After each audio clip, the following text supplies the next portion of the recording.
valid. Again, years ago, with a particular, explored a particular collaborative process. Project 2 involved the application of mime performance techniques to the musical performance context and produced a paper plus a series of podcasts. Performance techniques to the musical context to enhance performance confidence, stage presence and audience engagement. And whilst the third project involved the application of an artistic form, mime, to a non-artistic context of corporate communication, embodying the most fundamental tenet of creative industries. And this is the book that came out of it, and a series of podcasts plus an academic paper about it. And creative industries is defined pretty well by that. These three projects produce specific, measurable, potentially commercial, multimedia outcomes demonstrating the effectiveness of creativity and innovation applied across disparate fields of practice. So what's the issue? Professor Brad Haseman succinctly argues that practice-led research is, and that the material outcomes of practice are all important representations of research findings in their own right, whether they be still or moving images, music, or in sound, live action, or digital code. Despite this well-argued case, the question of what makes a doctoral was consistently asked, disturbingly not just by academic traditionalists, but also by some of the very academics who argued the practice-led case. And therein lay the issue, the fundamental inconsistency. Despite those material outcomes of practice being all important, one of my 6 examiners clearly demonstrated little understanding of practice-led research, being not sure what the purpose of the material outcome was meant to be, despite being specifically identified in the writings as the principal outcome of the research. Simply dismissing the material outcomes as irrelevant, they consequently examined the wrong material in the wrong way for the wrong reasons as a traditional PhD. The material research outcomes were thus subsumed by their supporting text, the very opposite of their intention and actuality, negating the entire notion of practice-led research. And as Candlin argues, accompanying text is vital for reflective analysis, theoretical discussion and objective viewing of the work and its context.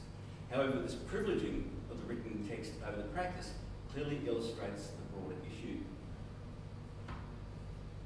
Is it because, as Candlin suggests, validation of practice-based doctorates would undermine and devalue conventional doctorates, that there is a need to protect the significance of the traditional PhD? Is there a perceived threat to those custodians of public knowledge production who feel the need to fiercely protect their own knowledge positions and status?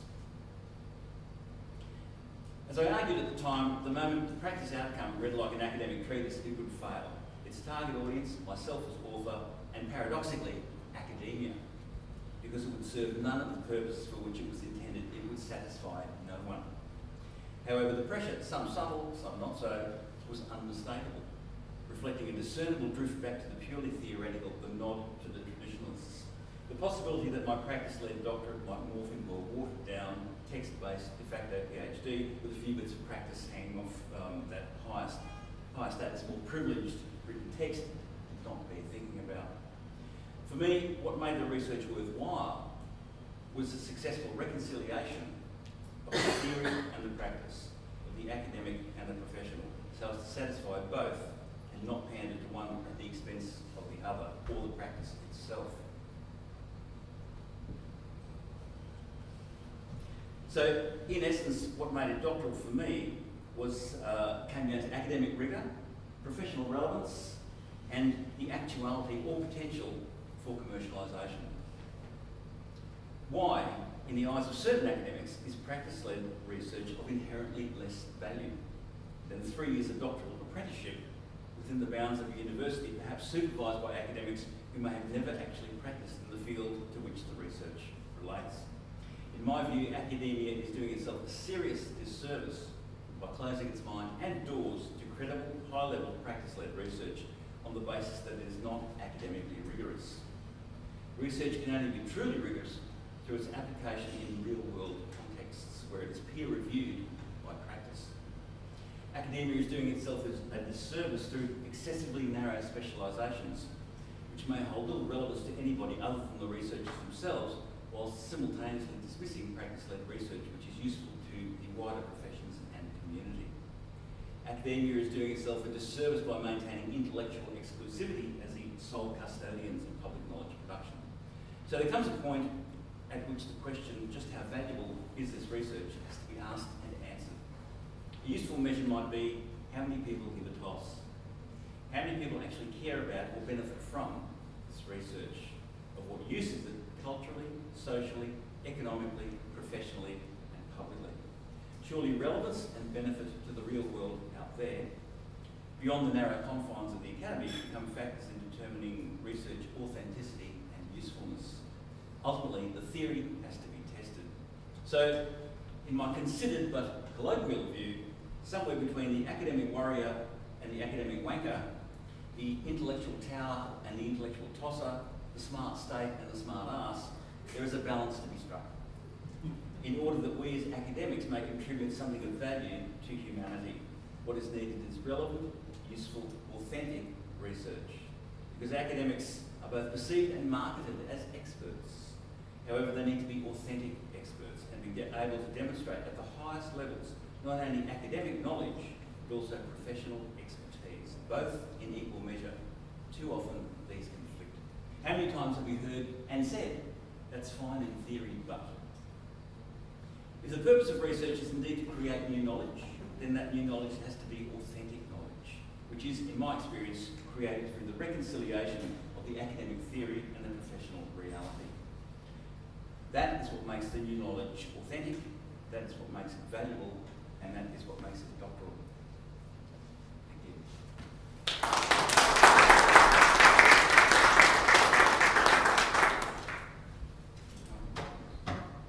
That was really interesting. I was seriously, it's engaging in terms of certainly up here. I was just thinking in terms of praxis, you know, is what you're talking about there, researching the practice, researching the actions and the outcomes of those actions and using it to change what you do.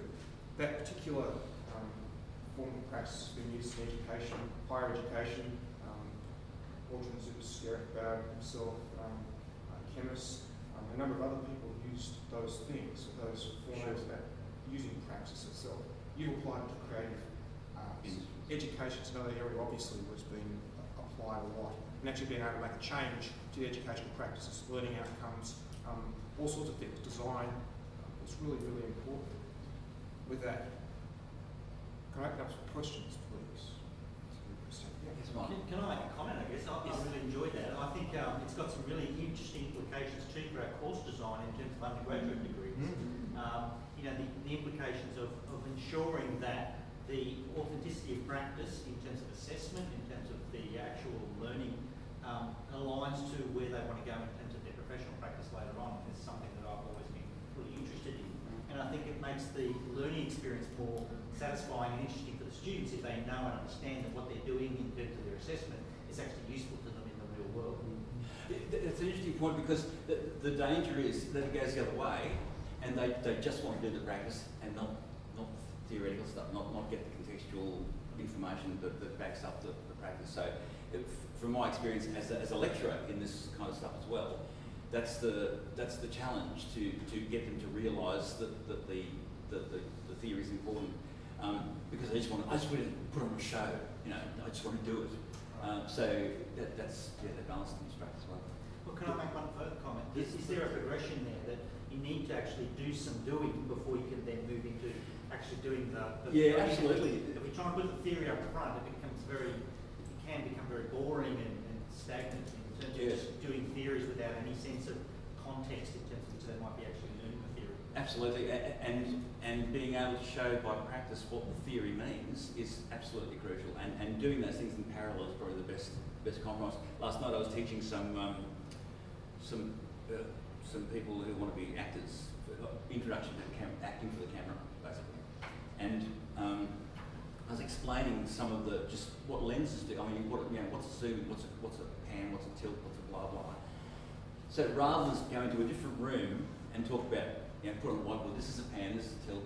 We just went into a different studio with camera, and okay, well, this is an MCU. You know what an MCU is? A medium close-up. That's the bread and butter shot television, blah, blah, blah. So having actually the camera there with people walking in front of the camera is much more, they'll just retain it much better. Yes? On the previous slide at the top, you had academic rigor of research and writing. And Commercial viability. Yeah, it was just that's where the academic rigor naturally traditionally sits, and it feels the conflict that the academic rigor doesn't necessarily fit into professional relevance and doesn't necessarily fit into academic rigor of the product you produce, and that clash of the separation and how that fits as someone, and particularly the word writing, that there's that. Well, there's a difference between writing an academic paper and writing this book, which is a professional workbook on presenting and for executives. It's designed to be for them to read on the plane on the way to their presentation. That I'll go through the features, but the content of that is quite the same concept, but expressed quite differently than the academic paper that goes with it. Yeah. So to get the academic rigor in the research, that's the paper. To make it professionally relevant, that's the book and the bunch of podcasts that go with the book. Yeah. Does that answer your question? That kind of answers the question. I guess I'd love to see something that's interwoven, that doesn't require that separation, particularly as you're talking about that theme that's required. Yeah, but the perception of academic wankers. Yeah. And the real world, and that exists, whether it should or not, it exists and continues to. So reconciling those two things, as far as I'm concerned, was my own personal challenge, and I think increasingly we have to do that. Two presentations, that two forms to. Yeah, but they kind of cross over. Yeah. They have common areas there. I've got an observation from having colleagues that have done a practice lead with fine arts.